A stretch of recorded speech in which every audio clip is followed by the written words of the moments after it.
Ai, Luciano, o São Paulo vive um bom momento e enfrenta o Vasco da Gama. Luciano é o maior artilheiro do atual elenco do São Paulo. Desde a estreia em agosto de 2020, ele marcou 57 gols em 160 jogos. O último, na vitória de quarta-feira contra o Sport, pela Copa do Brasil, fez dele o jogador que mais vezes balançou a rede, saindo do banco de reservas em toda a história tricolor. E esta é uma situação que deve se repetir outras vezes na temporada com o atacante, que ontem comemorou 30 anos com homenagem nas redes sociais do clube. Num campeonato insano, como nós, que nós já cansamos de falar por muitas vezes, nós temos que tomar cuidado com os jogadores. Nós estamos correndo risco com alguns atletas aí, por exemplo, o Pablo está fazendo a 10ª partida seguida dele. Então nós temos que tomar algumas precauções, alguns cuidados, e nem sempre teremos em campo todos os jogadores que todos esperem ou todos imaginem que aconteça. Ao falar de Pablo Maia, Dorival citou o único jogador de linha que foi titular nas 8 partidas em que ele comandou o time. O outro é o goleiro Rafael, que por sinal levou apenas 2 gols desde a mudança de treinador.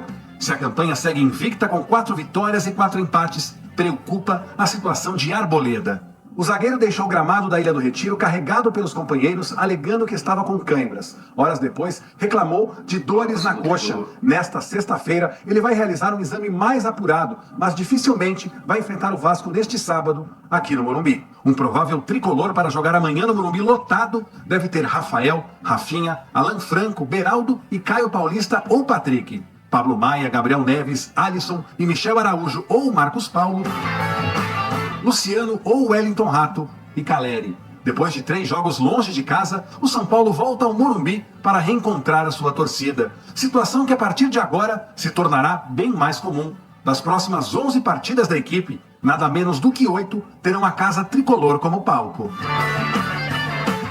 Aí, por outro lado, o Vasco da Gama começou com tudo o Campeonato Brasileiro, ganhando do Galo fora de casa, aí depois ímpeto. O Campeonato Brasileiro é um campeonato muito difícil, não só contra o São Paulo, mas contra qualquer equipe. A gente sabe o momento que o clube está passando, sobre resultados. Gelli, um ponto de que o capitão Léo conhece Paulista. São Paulo é uma camisa muito pesada, assim como a do Vasco. Ia jogar contra a gente, né? Uma pressão absurda, né? Em cima do adversário. Rafinha, Arboleda, Caleri. Tem uns companheiros lá que eu sei muito bem, eu não vou falar aqui, mas eu vou passar para meus companheiros, para o meu treinador as características para tentar ajudar. Bem, eu não vou falar aqui, mas eu vou passar para meus companheiros, para o meu treinador as características para tentar ajudar de alguma forma. Mas são jogadores de alto nível. Então a gente sabe que o Campeonato Brasileiro o sarrafo é lá em cima, cara. Não é fácil. Para essa partida, Barbieri continua sem poder contar com Marlon Gomes e Andrei Santos, que estão com a seleção sub-20. Enquanto a diretoria trabalha para resolver os problemas extracampo, o elenco segue blindado para tentar melhorar o desempenho dentro das 4 linhas. Estamos juntos, estamos unidos, porque o sentimento aqui é fazer o Vasco subir cada vez mais na tabela e fazer um grande campeonato.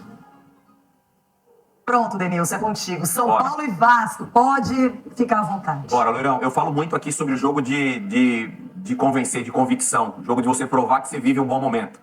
Do lado do São Paulo, esse é o jogo. São Paulo vem com um retrospecto muito positivo, depois da chegada do Dorival. Venceu bem na Copa do Brasil, jogando um bom futebol, usando os jogadores que vieram do banco de reserva. Você citou aqui 3 jogadores, né? O Marcos Paulo, o Gabriel Neves e também o Luciano, que entraram no segundo tempo e jogaram bem. E deram ali uma vitória muito importante na Copa do Brasil. E aí é o jogo da confirmação. Diante do torcedor, no Morumbi, e um time que está instável no campeonato. Fala, torcedor tricolor. Seja bem-vindo ao Notícias do Tricolor Paulista. Já deixa o like e se inscreva no canal para acompanhar todas as últimas notícias do São Paulo. O São Paulo, lutando na parte de cima da tabela, chega ao jogo com grande confiança sob o comando do técnico Dorival Júnior. Desde sua chegada ao clube para substituir Rogério Ceni, o experiente treinador de 61 anos liderou a equipe em 8 partidas e ainda não sofreu derrotas. No Brasileirão, o time conquistou 2 vitórias e 3 empates, todos esses jogos disputados no Morumbi. Na estreia de Dorival Júnior no comando, o São Paulo conquistou uma vitória por 3-0 contra o América Mineiro, jogando em casa pelo Campeonato Brasileiro. Em seguida, a equipe empatou contra o Coritiba no estádio Couto Pereira e obteve outra vitória no Morumbi, dessa vez contra o Internacional, com o placar de 2-0. Nas últimas 2 rodadas, atuando como visitante contra o Fortaleza e o Corinthians, o objetivo do tricolor é não apenas retomar o caminho das vitórias, mas também manter a invencibilidade sob o comando de seu novo treinador, responsável pelos 9 pontos conquistados até o momento. Além do Campeonato Brasileiro, Dorival Júnior também comandou o São Paulo na Comebol Sul-Americana e na Copa do Brasil. O time obteve um empate contra o Tolima Col, além de vitórias sobre o Ituano e o Sport, nessas competições. Pessoal, deixe o like, se inscreva no canal para ficar por dentro das últimas notícias do São Paulo.